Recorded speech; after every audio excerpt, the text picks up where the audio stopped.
Hello, Tom. Hey, Mikki, how are you? I'm well. So we are both very passionate about CMMC. To me, it's such a big deal because it really is all about national security. It's about protecting democracy and our way of life. And I know you have extensive expertise in cybersecurity and compliance. I have a whole lot of questions to ask you about CMMC and what this means for the DIB. And I mean, just in simple terms that everybody can understand. I mean, in some ways, it's like other frameworks, but what makes it different? And also, how did this come about? Why is it that now it is a thing? With CMMC, it's now a requirement. Well, it's still a requirement that you comply with the 171, but they've put more structure around it. So there are different levels of compliance. And then, of course, depending on what level you're at, you may have to have a third-party audit. And that's where the real team comes in. Scoping what assets have to be included, which is, I think, a good thing and a bad thing. And depending on your level, that third-party audit might be done by a private company or it might be done by the government themselves. So that's where we're really making people put their money where their mouth is. And since it is based on the NIST 800-171, which is a relatively comprehensive framework, and there are a lot of control objectives in there. There are 320 control objectives in that framework. That can put a strain on a smaller organization who doesn't necessarily have maturity or the personnel or resources otherwise to put in such a big effort. And so that, I think, was the daunting part of folks. It's like, oh my gosh, all of a sudden, I could sort of say I was doing it. Now I have to prove it, and somebody else is going to come and audit me. How the heck do I do? Obviously, there are 3 levels, 1, 2, and 3. First level is if they have FCI, so it does not require an audit. So if we're focusing on level 2, one of the things that I read about a lot and hear about in webinars, people are kind of confused if they have to do in level 2, if they can do a self-assessment or if they have to hire a C3PAO. And there's a lot of confusion around that. Can you speak to that? Well, at level 2, the self-assessment is required, regardless of whether or not you need the C3PAO audit or not. The actual requirements will be identified in the contract solicitation itself. So what you'll need to do will be clearly stated in the contract as a condition of award. And there are some contracts that will only require self-assessment and some that will require self-assessment plus a third-party audit. But isn't it true that if a prime says all of their subs have to have an assessment from a C3PAO, that's it, correct? Okay. Yeah. So now that's a great question and great second. Now we're transitioning from the letter of the law to what primes are asking of their subcontractors. And you're absolutely right. It's a private business, right? The Lockheeds and the Northrop Grummans of the world, they're private businesses. They can require within the confines of law anything they want from their contract, their subcontract. So even if, and the subcontractor may not even know what the actual requirements are in the actual contract, since they don't hold it. But the prime may say to their subs, you need to have a C3PAO certification in order for us to give you any business.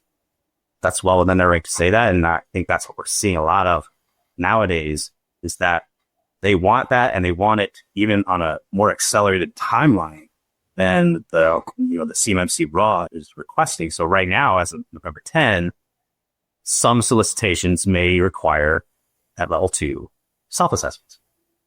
Now, beginning in November 10 of next year, some solicitations may require self-assessment plus the C3PAO certification. So from the government standpoint, that's not really coming into play until November 10 of 2026. But that doesn't mean a sub couldn't say now, a prime couldn't say, how they want their subs to have that. I always say it's like, it's relevant. And that's, I think that's what the primes, what they're looking at is there's a lot of risk to them and having all these subcontractors at very low maturity. They've got some subs who are probably big companies and some sort of tiny companies. But they don't have the time and the effort to manage all of them individually. So I think they're putting their questionnaires out to their contract base in general and saying, here's what we require of you. Tell us where you're now and tell us when you're going to quit. And that's what a lot of these guys are seeing. They're happy to go with their certifications as soon as possible. What are some things that in the projects that you've done, what makes it just so much more difficult? Well, especially for small and medium businesses who don't have the in-house expertise, just understanding the requirements they're quite detailed. That in itself can be a daunting task. And what that can hinder then is your ability to clearly define your scope, which is the beginning of this whole thing. So this is why I say I like the whole scoping discussion. I see pros and cons to it. On one hand, yeah, there's some very detailed information about how to scope, about the different asset types that you have to define, and you have to be very explicit because those are the things that you say are going to be in your assessment or not. And there's some middle ground for certain things like specialized assets or security protection assets, which have some special rules associated with them. So all that complexity can be daunting to people. On the flip side of that, just to make a statement about scoping, I mean, I think before now, both when the 800-171 was first made a requirement, even when the SPRS, attestation became required in 2020 or so, there was no real guidance on scope. So I think that was what actually made it difficult for people to understand, well, I've got this NIST data 100-171, and it's a lot. So there was really no guidance on, well, you can narrow your scope, right? And here are the different asset types you have to add, and here's some guidance on how you can minimize your scope. So not clearly defining your scope is probably one of the most common pitfalls. Getting guidance, at least on your scope, is paramount if you don't understand it. Because if you get that wrong, you get into especially if you have to do a certification audit, you get in there and the assessor starts looking at your documentation and they don't understand what your scope is. Then essentially you got two options. You either kill the assessment right there, it's a non-starter, or the assessor will apply the controls to your entire environment. You may not be able to prove that you're operating those controls effectively across your entire enterprise. And another pitfall is just looking at your controls at the control objective at the 110 level, because then you're not really implementing your controls or gathering your evidence with enough detail to be able to prove to the assessor that you have all the assessment objectives covered. And sometimes it's not complex. We might be, here's just a generic example. Let's say you have a great security configuration standard for your user endpoints, your workstations. And some of the assessment objectives might ask, okay, show us that you got your assets configured to this great security configuration. But their assessment objectives before that'll say, I'm paraphrasing, but so tell me how you came up with that security configuration standard. And that's where smaller companies can get into trouble because they may not even know. They may just have grabbed something off the internet or just thought of what the industry practices are, but they don't have a risk-based, and having someone in your corner to help you do that is certainly a good idea because looking at it at the assessment objective level, not the control objective level. Another thing is you create this beautiful system security plan. You have all your controls defined in there, a description of how your controls operate. That's not reality. So, that's true for any law. That's not specific to CMMC or anything else, but I like to call it the say-do ratio. What you say you do, you have to do, and that ratio has to equal 1. And I do think I've seen it where organizations get into their audits and they just can't produce the evidence or their actual operation of their controls doesn't match the nice, beautiful description that it's to be in policy procedure documents. No, and it happens, right? It's not uncommon. We really have to make sure when you put controls in place that you have the ability to collect, maintain the evidence, hopefully as part of operating the control. It's not something you have to go afterwards and scramble to put it all together. You're collecting it from emails and tickets and whatever else you're doing. I think if you wrap all this up, the one way to make sure that you're doing all these things, from getting your scoping right to making sure that you've got your say-do ratio equal 1, you're handling all the 320 objectives, not just the 110. You have confidence when your people go into the audits that they're going to be able to handle themselves properly. Let's do a mock assessment before you ever cut life.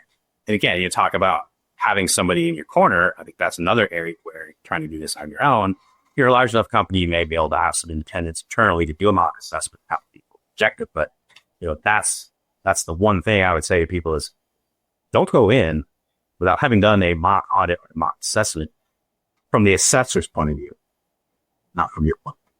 There's a shared responsibility now between what you have to operate and what the MSP is operating for you.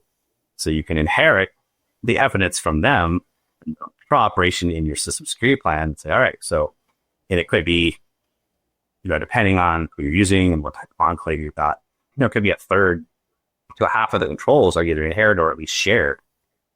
So that really reduces the burden on the organization side to have to operate and maintain evidence of operation of controls. Plus, you've got people who are subject matter experts in technology who are managing the really difficult stuff. So let's talk a little bit about the secure enclave. How do people choose the right one? So the enclave, again, it's meant to offload whatever workloads you have that are storing, processing, or transmitting CUI.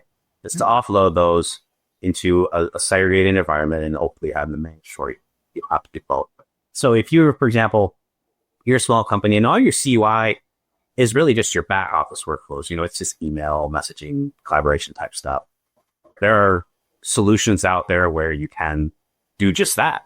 You can just have a separate tenant for your back office stuff that just manages that. So still, in terms of your day-to-day work, you might have two inboxes, for example, right? You got one for your non-COI stuff and another for COI stuff.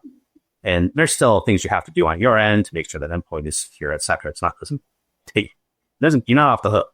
But as far as, managing all that stuff, as far as the email that's collaboration is concerned, that's handled by the provider. So the thing about one of the requirements for CMMC is if you're using a cloud service provider to process, store, or transmit CUI, then that cloud service provider's security has to be at the FedRAMP, at least depending on what we're talking about, FedRAMP, a moderate authorization or equivalent. And Microsoft and Google's commercial offerings aren't there. So if you are doing that, you have to do it with any. So there are solutions for that. But then let's go to the other end of the spectrum. If you're a manufacturing company, we're actually making product or related to a DoD contract, then you're going to have physical facilities that are going to have to be secured. You're going to have your production lines that probably have operational technology in them. They're going to have that COI in there. You're going to have quality and test systems that are going to be connected to those lines through those OT devices. And that's going to be COI. Having somebody coming in who understands what COI is, where it is, what the different asset types are, how to classify them, can help you shuffle all that stuff into the right buckets so that you don't overscope or underscope. But also then when you're talking about looking at an enclave, you're going to look for somebody who, or at least a capability where you can lift and shift a lot of that stuff. It's your own servers and other infrastructure that you have to take and move into that enclave.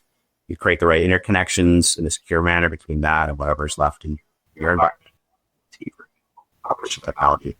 So it's not a one size fits all. It really does. It all depends on the company and what they're doing.